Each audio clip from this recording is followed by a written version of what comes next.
Good afternoon to everyone. The topic taken to the streets is actually part of what I'm doing in Israel. In Israel, it's a 12-part series. And the reason I decided on this particular program was that, many people, when they look at Israel, kind of see Israel very much through the lens of the Palestinian issue or Middle Eastern issues. But like many other countries of the world, Israelis are basically interested in what's happening in Israel. So I'm not saying other issues aren't important, but obviously this is like Americans, we are concerned with what happens here. And as I look through Israeli society, I've been teaching courses on Israel for probably 35 years now. It struck me that one of the traits of Israeli society is how often we take to the streets. I mean, Israel is not an apathetic society. It's a social media society, but as much as anything else, we're out there taking to the streets. The 4 points, the four parts of the series that I'm going to deal with with the CSP are each very different. I certainly have no political concept that I'm particularly interested in. What I'm really concerned about is how we take to the streets, how we protest, and what happens as a result of that protest. So today we're dealing with a topic which really started off the concept of taking to the streets, and that's the very sensitive issue of whether Israelis or Jews generally should or should not have accepted reparations from Germany starting in 1952. So that's really what we're going to speak about, and we'll have time afterwards for questions. And by the way, towards the end, you'll see my email, and you're absolutely welcome to write to me and carry on the correspondence as often as and however you want. So the issue really starts in 1951. There had been discussions in Israel earlier than that, 1948, 1949, on what are we going to demand from the Germans? We know what they've done to us. Almost 6 million of our people have been killed as a result of their activities and the participation of citizens of other countries. But what are we going to do in terms of trying to get something back? That was really the underlying principle. And in 1951, when Germany was still under the control of the occupying powers, Soviet Union over here, Britain, United States, France, the whole blue area was France. The question that was a discussion with the occupying powers of what amount of money could we ask for. The we, by the way, was not only for Israel, but for the Jewish people generally. And a figure which came out initially was what we're talking about is absorbing and resettling about 500,000 Holocaust survivors, for which the state of Israel would need $1.5 billion in our money today. And then there was a question of the property which had been pillaged, which was another $6 billion or something.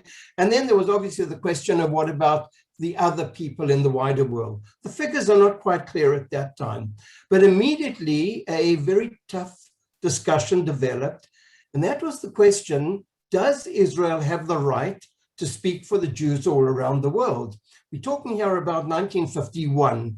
The state of Israel is 3 years old, very insecure still, financially very poor. And on the other side of the ocean, the United States and various parts of Europe, the Jewish leaderships are saying, what right have you got to represent us? So some very interesting things happened there in terms of how Israel actually managed to take over the role of being the representative of the Jewish people, although obviously on individual level, no one really has to accept it. But that was really, as time goes by, and the reparations issue placed Israel in the center. The terminology was extremely important. And here it was immediately understood that when we speak about reparations, the word shilumim is going to be stressing payment, money for loss of property, essentially, and not compensation. One might think that this is just a matter of terminology, but the truth is that this is something much more important than that. And the whole question of what that money represents, you will see coming up in this particular presentation. So there were many different players. And in the time available to me, I'll be taking just 4 or 5 of the central players, but you can imagine that this issue went much further than the handful of people that I'll be talking about. Central to this whole question was Chancellor Konrad Adenauer, who, as Chancellor for an extended period of time, 1949-1963, came to the issue in what seemed to be a very positive way. And here we're going to deal with different narratives. Firstly, the Nazis had removed him from his local positions, and he had even been in a concentration camp in 1944. Now, he said very clearly, and once again, we'll look at the terminology closer in a moment, he had no doubt regarding the responsibility of modern Germany for Nazi crimes. Well, what did that responsibility really mean? And how did the Jewish people, hearing a German chancellor speaking about responsibility, did that person really mean it or not? And that really became part of the taking to the streets, which affected Israeli society. He emphasized his commitment to reparations, and he himself recognized the state of Israel as the main representatives of the Jews. So in a strange kind of situation, the question of Israel becoming central to the Jewish people is not a result of a consultation with the wider Jewish leaders of the world, particularly American Jewry. Some of the American Jews of the time were very unhappy that Israel would have the chutzpah to claim this kind of responsibility. But here we have the German chancellor recognizing Israel as the main representative. That does not mean that only Israelis were involved in the discussion. What helped the connection in what proved to be a very problematic relationship was that Ben Gurion and Adenauer seem to have got on. Here we see pictures of Adenauer and Ben Gurion getting together in 1960. Adenauer was later invited in 1966 for an 8-day visit to Israel. So we've got, on the one hand, the central representative of the German people was Chancellor Adenauer. However, we have to recognize that this was not necessarily the opinion of the German people. No one had really consulted with the German people. Germany, as many of you know, went through rapid upward mobility. The economy improved as a result of the American Marshall Plan. But Germans felt in many cases that they had suffered as a result of the war, although obviously Hitler was the instigator, but they as citizens felt, we want to keep the money for ourselves. Why should we hand it over to anyone else? And Adenauer tried to develop a very sophisticated language from his perspective in terms of his September 1951 statement. This is really the main view which the German government expressed, once again, not with the full consent of the German population. The government of the Federal Republic of Germany, and with it, the great majority of the German people, are aware of the immeasurable suffering inflicted upon the Jews in Germany and the occupied territories in the area of National Socialism. The large majority of the German people abhorred the crimes and did not participate in them. There were many Germans, despite endangering themselves out of religious reasons, the call of conscience, and shame at the dishonor of Germany's name, who showed a willingness to help their fellow Jewish citizens. Wait. Well, you can imagine when you look at Holocaust survivors or people who had been influenced negatively by the Shoah, you could imagine that hearing this kind of terminology didn't ring too happily in their ears. They were very suspicious. So you have two groups who was in very general terms, very suspicious of the language. On the one hand, many Germans certainly didn't buy this. This kind of language wasn't that they were interested in. And on the other hand, one can obviously understand that Holocaust survivors were unhappy about it. The discussion has gone on in Israel and within the Jewish world until today. And I'll be taking a number of sources to show you, even in the modern period, this discussion hasn't disappeared. 1951, 52, 53, the events of those years are still with us in many cases. So we find Stefan Engert speaking about a case of atonement. And he brings up a very interesting point, looking at Adenauer's speech of 1951. And he writes, Adenauer acknowledged neither the collective guilt nor the moral responsibility of Germany. Adenauer's primary aims were to restore Germany's image and to reestablish economic, political, and military ties with other states, in particular, the United States.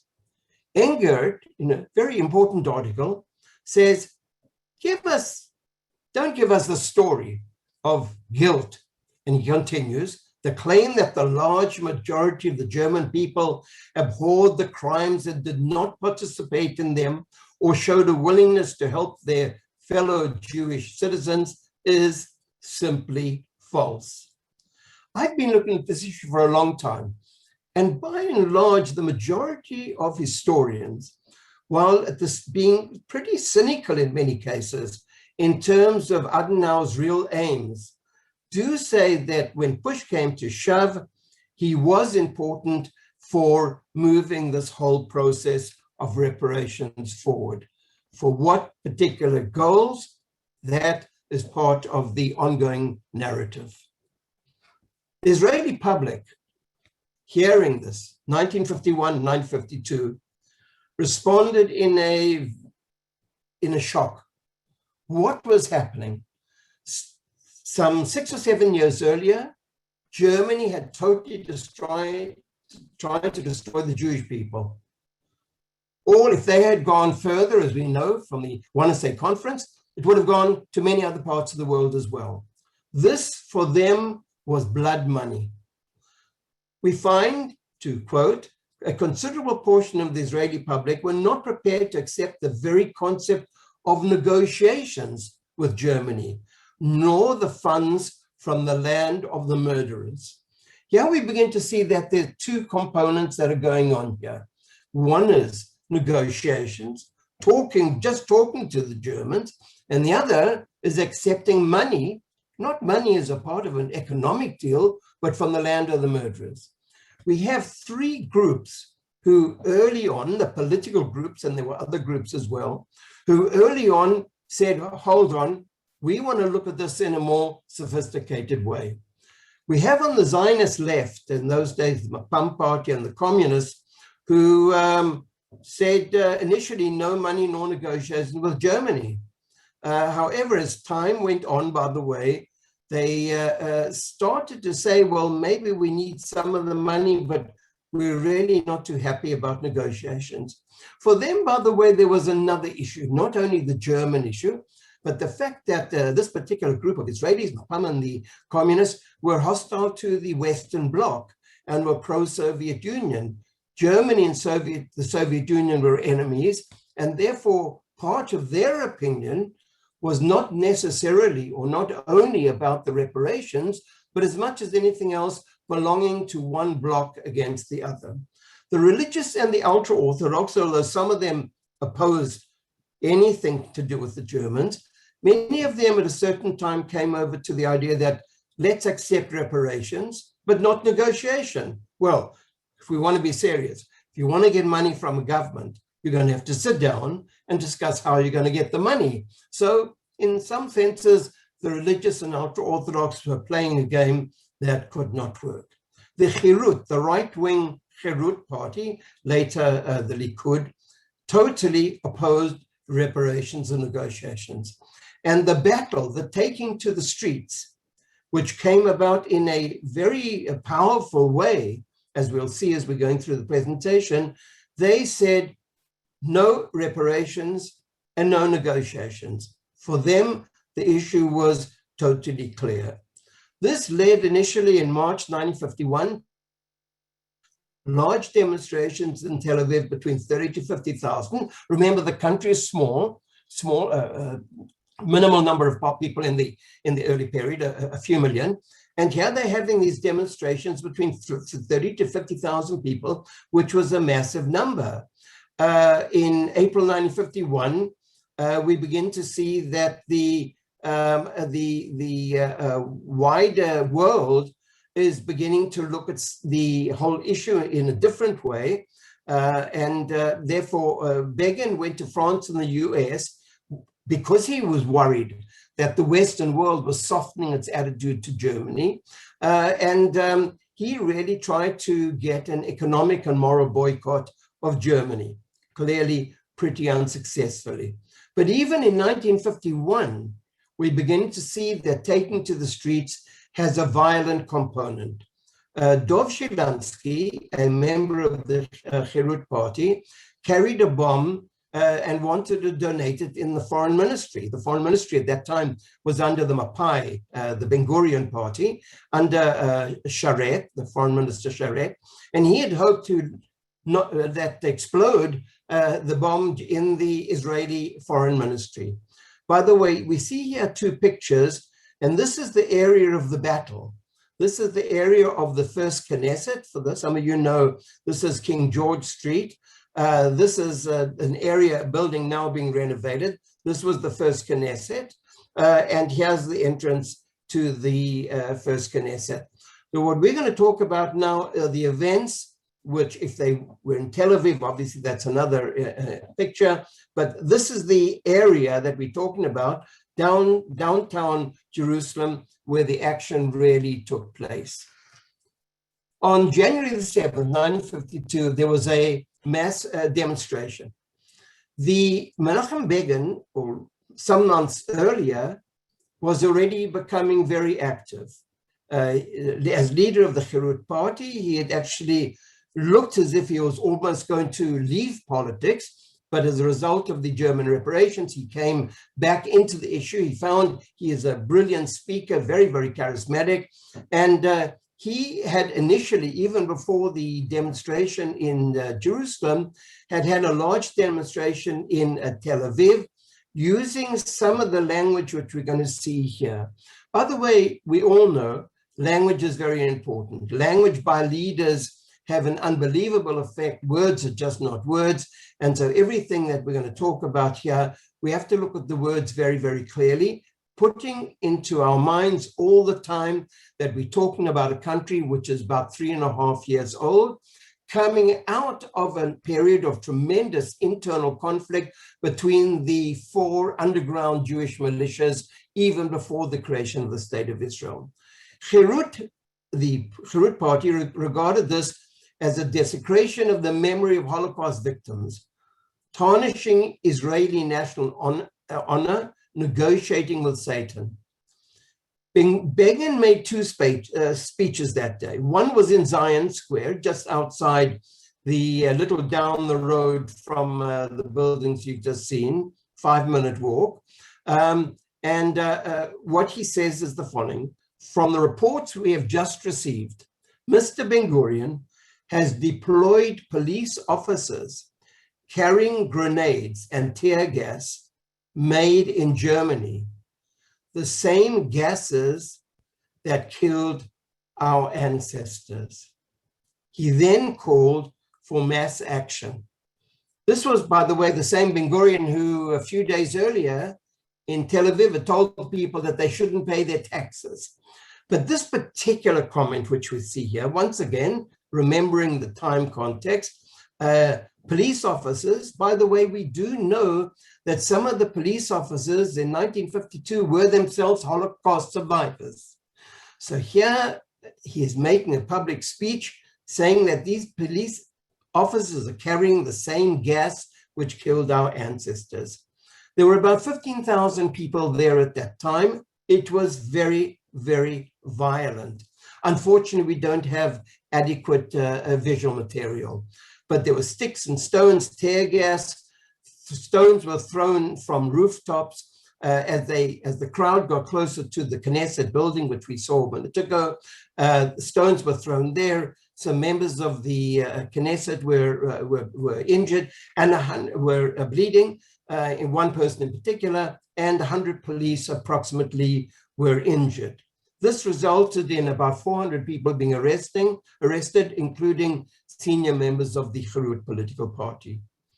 When Begin got into the Knesset, he faced Ben Gurion, and here comes his central statement. Speaking to Ben Gurion, "You're ready for a few millions of contaminated dollars and for impure goods to deprive us of dignity that we have earned. I know that you will drag us to concentration camps. Today you arrested a few hundred and you may arrest thousands. It is fine. They will be jailed and we shall sit with them. If it is necessary, we shall die with them, and there will be no reparations from Germany." Very, very serious stuff. Talking about the gas of police using, talking about dragging us to concentration camps. It's true, 400 people were arrested and taken to jail, and the overwhelming majority were released after a short period of time. This brought about a tremendous amount of tension. As a result of language and calling Ben Gurion a hooligan, he was suspended for 3 months, and the members of the Herut party, a small party, were not present in the Knesset for that time period. Foreign Minister Sharet reminded the House that what was going on appeared like the pre-state Irgun underground, that period of time which even before the state was created looked as if it was going to be a civil war. And to add to the tension, a year later, we have a Herut member holding a bomb in Haifa, which was intended to donate a West German cargo ship. Now, I don't want to compare it with the Capitol in January this year, but we can understand that what is happening here and the tensions that are involved were very frightening for anyone in Israel, and certainly for the people looking at the events from outside. Which groups were against the reparations? A tremendous amount of Israelis were absolutely against reparations. On the one hand, we had the media, particularly the evening newspapers, Ma'ariv and Yediot Achronot, the two big newspapers of the times, when the papers, and I've read some of the papers, absolutely filled. It was almost as if the only thing that was happening in Israel at this period of time was the question of negotiations or non-negotiations with Germany. There were Holocaust survivor organizations. And just to add an additional point here, many of the survivors in Israel, and I know this happened in other countries as well, actually decided they would not take money from the German government, believing that this was like blood money. I know a woman personally who went through that, and many years later asked herself the question, shouldn't I have taken the money if I could have got it? It was then too late. There were student committees against forgiveness for Nazi crimes. We can see the terminology in the heading of their organization. There were action committees of writers and public figures involved in protests. There was a committee called the Public Committee to Oppose Negotiations with the Bonn government, and this is only part of what is going on. 2017, a writer writes an article, Jacob Tovey, talking after Auschwitz. And he writes here that what the people are really talking about is the Jewish people's sacred boycott against the German people.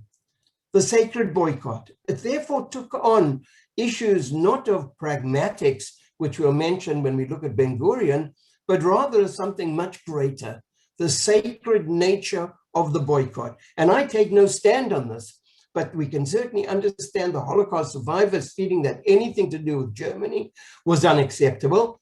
And we'll see just now those who were in favor of the reparations. He writes, Jacob Tovey writes about, speaking about the people of the time, where people felt that this was a serious betrayal of the commandment to never forget, and never forgive, and therefore a base desecration of the memory of the victims of the Holocaust. We can therefore see that the issue is filled with many levels. It is a question of, by taking reparations or negotiating with the Germans, are we forgiving them? Or is it something more spiritual or philosophical? How do we deal with Germany? And we must remember, now we have historical context. At this time, it seemed almost as if the majority of the Israeli people, we don't have fully accurate polls on the issue, but it seemed, certainly in terms of what was going on in the streets, where you could see the people, that this was going to be a situation where the majority of Israelis were going to go against the idea of reparations, which obviously also involved negotiations. Who supported the reparations? Well, the central person was David Ben Gurion. Very, very central. David Ben Gurion, we saw at a later stage, was going to be able to interact with Konrad Adenauer. He looked at the whole situation in a very different way. He was supported by Foreign Minister Moshe Sharet, David Horowitz, who was later the Bank of Israel governor, a major Jewish American figure, Nachum Goldman, who was both chairman of the World Jewish Congress and later for the World Zionist Organization, a very central player. All these people looked at the situation differently. The Mapai leadership, Ben Gurion's party, essentially came down with a pragmatic response, purely practical. And that was the catastrophic state of the Israeli economy. The payment of reparations to the state of Israel in no way should be interpreted as atonement for sins that could never be forgiven. Here comes the problem of language. If you are emotionally involved, and certainly if you're a Holocaust survivor, where you're going to listen to the nuance, let's look at it purely from the Ben Gurion approach. From his approach, he was trying to run the country. A vast number of immigrants had arrived in Israel. In fact, the number of Jews in Israel between 1948 and 1951 doubled, 650,000 to late 1951, approximately 1.5 million, massive, 1.2 million, apologies, a massive growth of population. And the previous winter had been very cold. People had come in without money and clothing. And he said, we have no alternative. We have to survive. We need their money. One other point is very important. Today, we understand that Israel has patrons around the world, particularly the United States. Not so in the 1950s. It's only really in 1967 that countries begin to understand Israel in a slightly different way. So here, from the Ben Gurion perspective, we're all alone. It's not comfortable. We understand how people are feeling, but we want to survive. Moshe Sharet put it in another way. By the way, his language tends to be a little bit more sophisticated than Ben Gurion's, and he stated the following: there's nothing shameful in attempting to reclaim Jewish plundered property from the thief. This meant neither recognition of Germany nor the establishment of diplomatic relations. Let's listen to this. Neither recognition of Germany nor the establishment of diplomatic relations. The vote in the Knesset, without doubt, because of at that time, the charisma of Ben Gurion, 61 members of the Knesset against 50 members supported the proposal. A chunk of them abstained in the 120-member House. The Tovies has summarized the pro-reparations group, speaking in essentially in three ideas: fortification of the Jewish state, a historic precedent, monetary compensation for their crime, the idea that this could then be used by Israel and maybe other countries at a later stage, and we see this coming up in many situations in the world until today, and preventing the murderers from becoming the heirs to as well. So the Germans should not gain by having taken away Jewish property, but they were murderers and we should get it back. Avi Shilon, who wrote probably the best book on Menachem Begin, looked at the two leaders and gives us I think, a very interesting summary of how Begin and Ben Gurion looked at the issues. He maintains that Begin thought about the victims. We must put Begin into context. His family had been wiped out in Poland. He was a great deal younger than Ben Gurion. He had grown up in Poland. He had actually spent time in jail for a short time and then was caught by the Soviets and in a Soviet jail. He was totally committed, and he would remain throughout his life against the Germans. He could never forget it. He was constantly tied up with the victims, while Ben Gurion, according to Avi Shilon, thought about the survivors. The survivors, 250,000 survivors from the Holocaust who had come into Israel. At a certain time, they were 1 out of every 4 Israeli citizens. And Ben Gurion was concerned with 25% of the population who would gain the money as a result of the reparations. While Begin sought to restore the national honor and the memory of those who had perished, says Avi Shilon, Ben Gurion looked to the future. Begin carried history with him on his shoulders his whole life. Speech after speech, both when he was in the opposition and until he came into power in 1977, and 5 years later also resigned from politics, he would never miss the opportunity to speak about national honor and Israeli Jewish history. Ben Gurion looked to the future, a deeply historical person in many ways, but in this particular issue, he wanted the money to move towards a future. Throughout Begin's life, the Holocaust was an ever-present reality, while Ben Gurion emphasized the Holocaust only after the state of Israel had gained its independence. Basically, what Avi Shilon is saying here, Begin lived this all his life. Ben Gurion felt it at certain stages and was definitely not the dominating aspect of how he looked at the world around him. The issue moved forward in September 52 and March 53.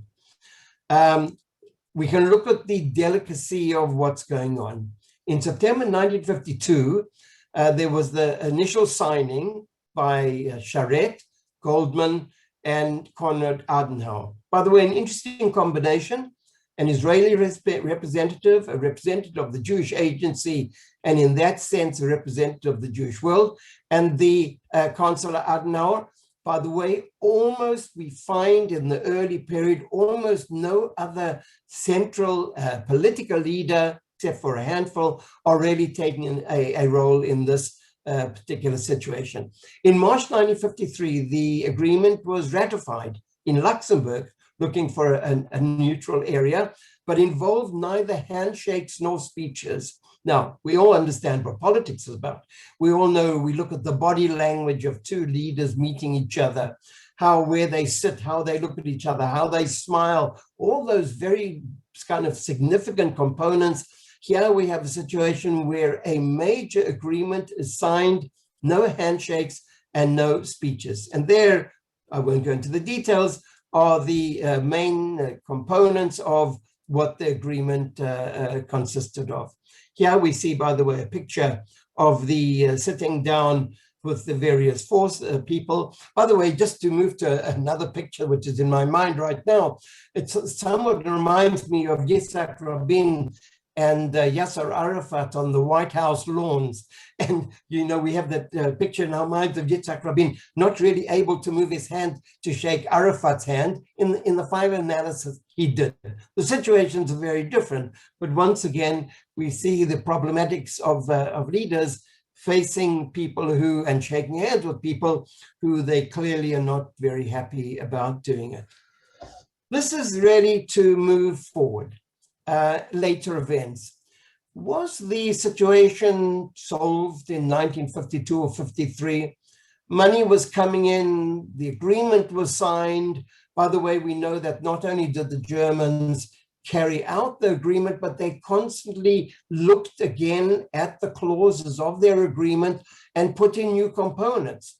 So the whole question of what we're talking about this afternoon is really an issue which has been an ongoing phenomenon in Israeli society and for the Jewish world generally until today. Just to look at some of the components. The first kind of early breakthrough was the chairman of the Social Democratic Party, not a central figure, not one of the major leaders of the country. And he was the first German to give a public speech in Israel. He wasn't really central enough. There was some sort of opposition, but things worked out okay. But there was another event which happened, which started to bring about a whole new discussion within Israeli society. In 1957, there was a secret arms cooperation and light weapons were brought into Israel. What's the relevance here? Germany, 1957, some 12 years after they had tried to wipe us out, we are turning to them for weapons. Why? What's the context? On those against reparations saw this as the result of the negotiations, and it was only this disgusting, dishonorable moment of receiving light weapons from those very people who had murdered us. On the other hand, the Ben Gurion crowd said, we need the arms. 1957 is just a year after the Suez Canal event, and Israel is very much aware that we're going to survive with arms. 1958, there's an attempt on the German side, a reconciliation service for peace, volunteers coming from Germany to essentially say, we're terribly sorry what our country did. We now want to volunteer and help you. It didn't work easily. Many of the kibbutzim, particularly those kibbutzim which had a significant number of Holocaust survivors, the last thing that they wanted on their kibbutz were young Germans coming around, saying sorry, speaking German. And there was a very tough period where at a certain time, the various German volunteer organizations were looking around for people who were going to really bring them in and take care of them. The kibbutz movement was the obvious place where this could actually happen. And on the other hand, you have these kibbutzim, several of the kibbutzim saying under no conditions. It gets more complex. 1959, Israel sells grenade launchers to Germany. What's going on here? Not only have we been humiliated by receiving arms from Germany, now we're assisting Germany by sending arms. What do the Ben Gurion side say? Well, we haven't got too many things we can export. Many, you know, in the early period, the only thing that Israel could apparently export were Jaffa oranges, which wasn't a great money gain for the state. Not a great deal that Israel was selling at the same time, absorbing immigrants. So this is how we're going to get some money. And anyway, we owe the Germans, they're helping us, we want to help them. This brought about a whole new flood of demonstrations, people coming to the streets, leaflets, placards, and 3 very, very emotion-packed days in the Knesset. This is 7 years after the negotiations, after the agreement. The whole thing comes to the fore again. 1960, Adenauer and Ben Gurion have discussions about a very large German loan for the Negev, supposedly to develop the Negev. We know, time goes by, that it's actually the money that we used for the nuclear reactor in the Dimona area.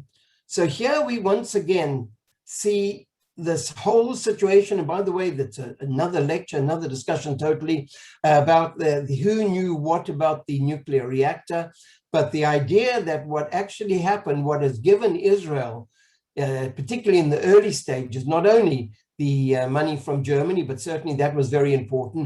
That German loan that Adenauer had proposed was really going to enable this expensive project to come about. 1961, the Eichmann trials.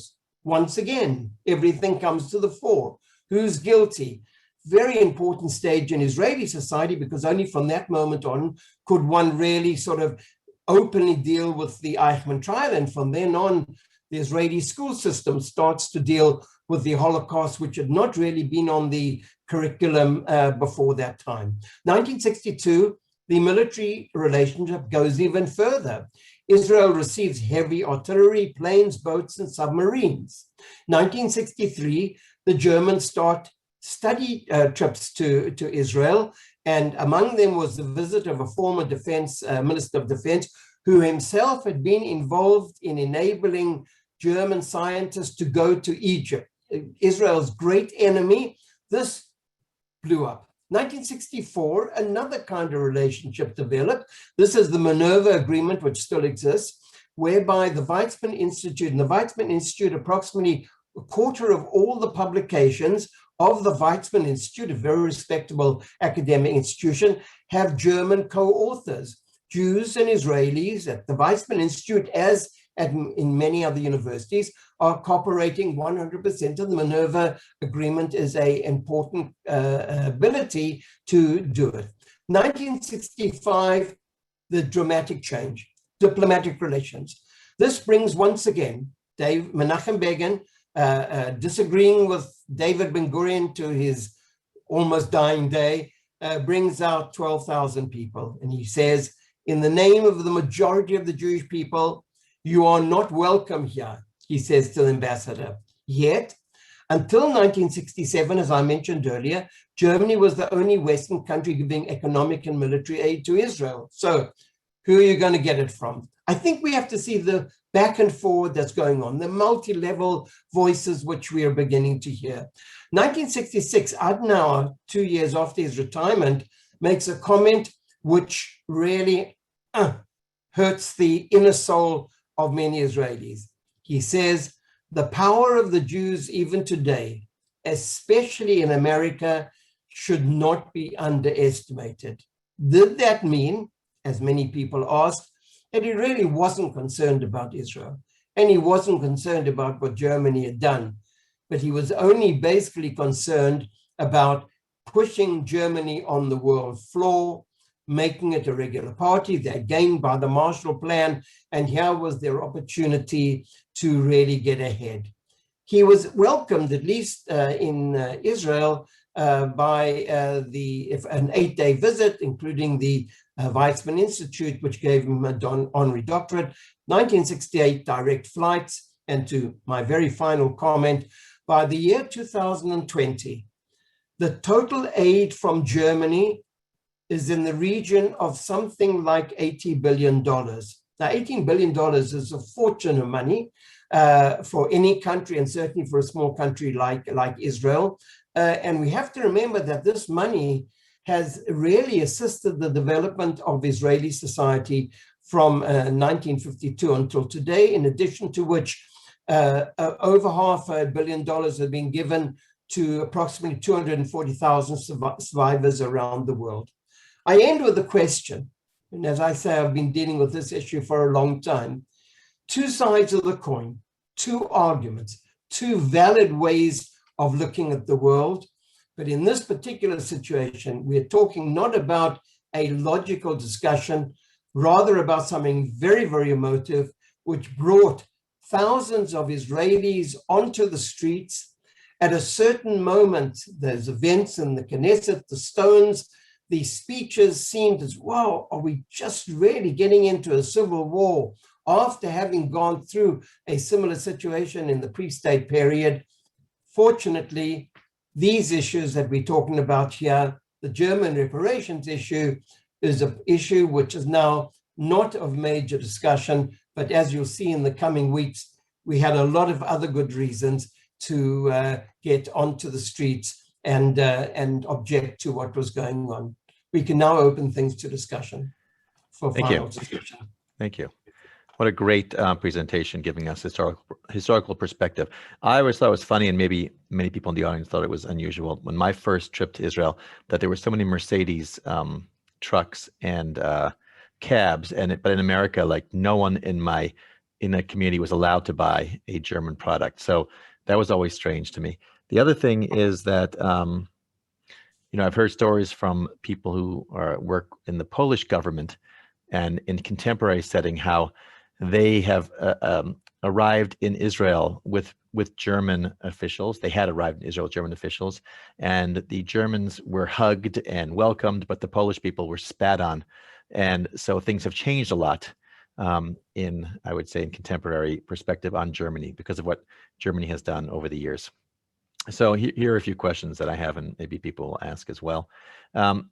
The initial outreach, did Germany reach out to Israel about these reparations, or did Israel and Ben Gurion kind of suggest that Germany make these offers? Do you know how that started? Adenauer was very active in this whole idea. He was trying to change the image of Germany. There's no doubt about it. He has two components to what he really presents. One is that he really recognized he was on the outside. German was on the outside of world affairs, and he very much wanted to get Germany into the middle. Now, what happened to Germany was, as a result of the Marshall Plan, Germany was now a wealthy country. It was went through an amazing, almost economic explosion. So you have really a combination of three forces. Adenauer was pushing it against the wish of the majority of the German people. Nachum Goldman is pushing it, very much believing, looking at it as a global Jew and involved in the Jewish agency, that this is going to be to the advantage not only of Israel, but to the wider Jewish people. And then Ben Gurion and Sharet, who also say, from a very pragmatic point of view, we need the German money. And by the way, we also need German political support, remembering that Israel had relatively few friends before 1967. So I would say this is an agreement between people who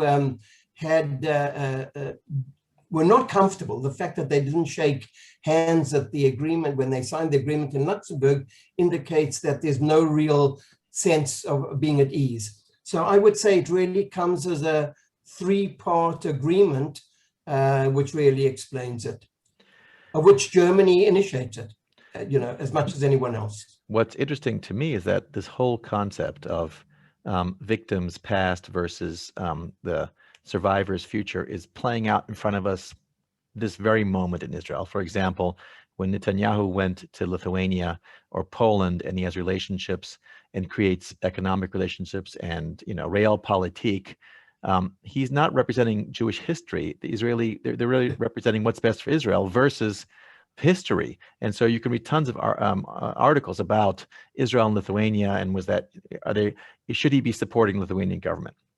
So it really is, it's the same story, I assume. Absolutely, you're absolutely right. When Begin became prime minister, how did he interact with the German officials? He was never, ever comfortable with the Germans. That means he would have minimal contact with them, and essentially until his dying day. He, at a certain level, as prime minister in 1977, he had to sort of go through the motions. But it was very, very clear that he was never comfortable with it. And he had said so much about it that all the Germans understood. And I think they kind of dealt with him in not expecting anything more than he could. He couldn't go any further on it. He never forgot what had happened to his family, which one can absolutely understand. People have asked questions about contemporary Israel-Germany relations. I don't know if you can answer them, but I assume that there's still strong connections between the countries. And the question, first of all, is that the case? And second of all, how do you deal with the fact of the rise of now the ultranationalists in Germany? And is that creating an issue in Israel today and relations between Israel and Germany? If we had to look at the behavior of countries towards Israel on the good and bad days, Germany is certainly right at the top of the countries who've supported Israel. If you look at Chancellor Angela Merkel, she has been a major, major friend to Israel. Putting up the flag outside the German parliament during the war.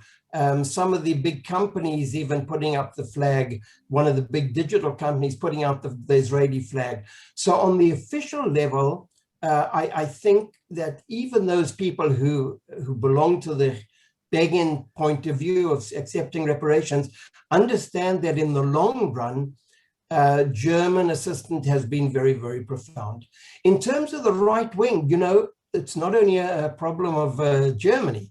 Look around the countries of the world. In almost every country, they're either radical right and or radical left against Israel. But the question is, what position does the government take? Now here, just to go back to your point, Ari, because I think it's fascinating, take the case of Hungary. Hungary is extremely becoming, radically hardline anti-democratic country, but Hungarian Jews, and I've been to Hungary on many occasions, say to me, they're always caught by a dilemma. On the one hand, here is a leader who supports the radical right-wing neo-fascist party, for the right wing of his own party. And on the other hand, knowing that he opposes anti-Semitism, that means he helps the Jews in the problematic realm of anti-Semitism. And I agree with you, Netanyahu certainly went out, and if we look at the right-wing friends of Israel during the Netanyahu period, I'm sure for many of the Jews in those countries it's sometimes uncomfortable. On the other hand, if those countries help Israel in times of need, what are you going to do about it? It's better than those countries who oppose us. So let's go to today. Let's continue with that. So you said you're teaching the subject. So is this subject in general, protests and this particular subject, the blood money, is that taught in Israeli schools, universities, so that people, is it still something that is in the current discussion? Okay, not in schools. In the schools, it's not there. In the civics classes of Israeli society, there's a whole lot of criticism that it's kind of kept nice and soft. But within universities, these are very, very much the topics which are being discussed. Remember, in this case, we're talking about a demonstration, which is the 1950s, but there are ongoing other demonstrations, which are also always part of the discussion. The discussion of the Haredim, the discussion of, the demonstrations against Netanyahu, discussions of women groups. All these things are part of political science and modern history classes in Israeli universities. This is the essence of Israeli society. So yes, it's being discussed. It's everywhere, universities, in the media, and in the social media.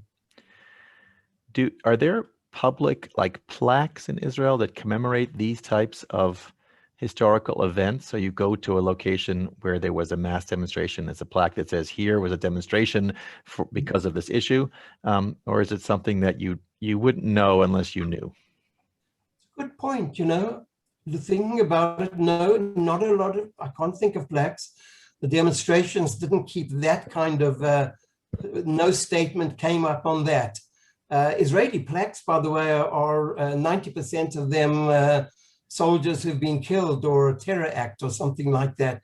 So I can't think offhand of any actual plaque which actually deals with the demonstration. Even, by the way, outside the Knesset, the first Knesset, those buildings I showed you, there's a plaque that this is where the first Knesset was, says nothing about a major demonstration at the same time. In terms of pre-state Israel, there's some plaques. For example, the Alter Lena has a plaque. Some events which happened during the various conflicts between the Jewish militias have small plaques. But actually in the post-state period, I can't think of any place where you have it. So we're almost out of time. A quick question.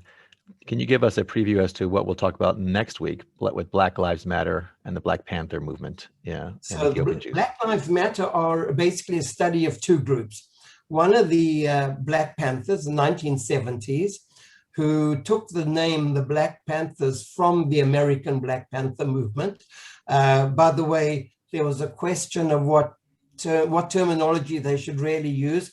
And one faction decided that they should call themselves the Blue and White Panthers, which there actually was a blue and white panther group, and a group with a good sense of humor said that we should call them ourselves the Pink Panthers, which was from a movie.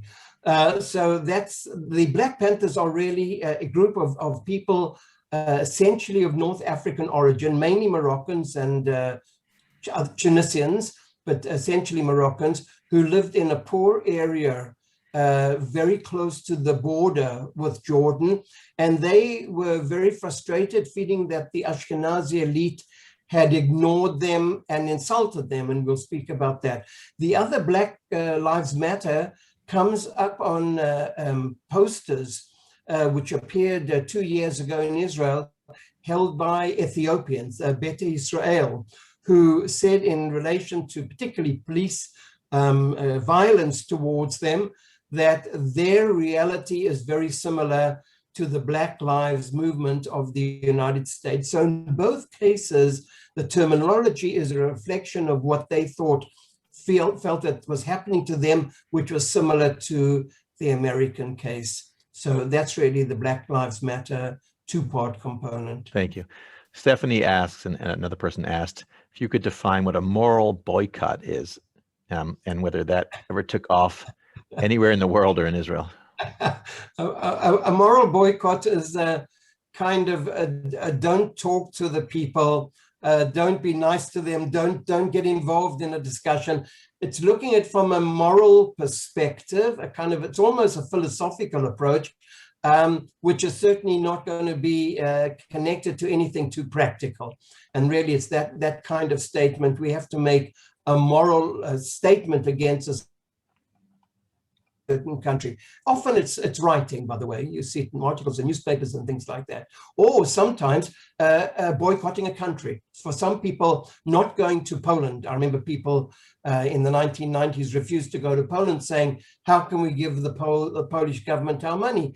That was, in a sense, also a moral objection, a non-violent, but a statement of perspective. I think that's how one might describe it. And of course, Israel is suffering. You know, what goes around comes around, because Israel is suffering from boycotts against Israel by some groups like the BDS movement, who want to bring around change because they don't support, they view Israel's policies towards Palestinians in very dark perspectives, and feel the only way to get Israel to change is by having a boycott against Israel. So, you know, I mean, the thing about a moral boycott versus economic is, I guess you can do economic business with Germany, you just don't shake their hand. So that would be a moral boycott. I think, by the way, what we have found is that sometimes economic boycotts are the best things for Israel.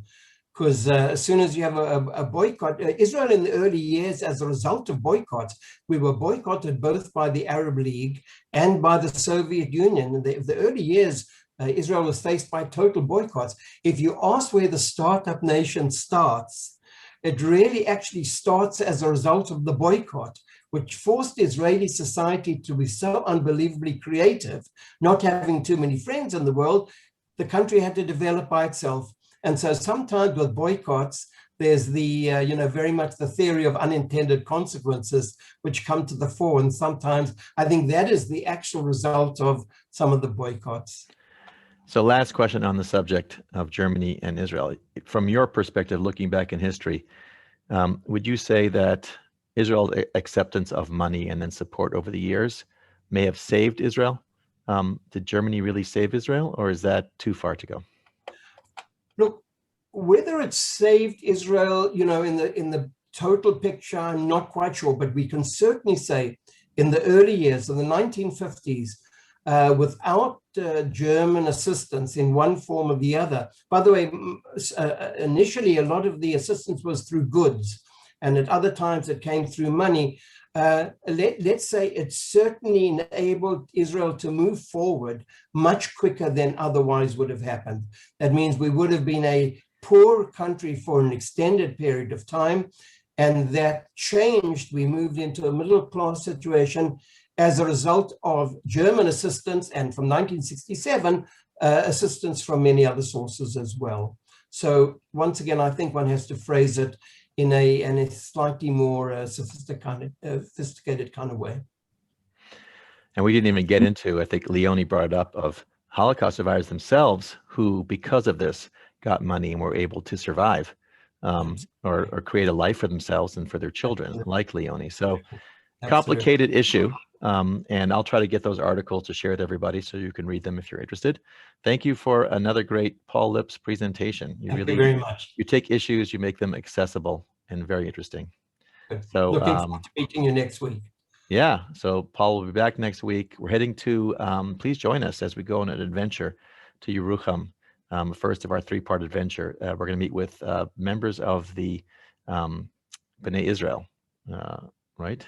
The Indian Jewish community in Yerucham, and they're going to, there'll be some video component and live discussions. So a lot coming up this summer. Keep cool, I guess, because we've got crazy weather.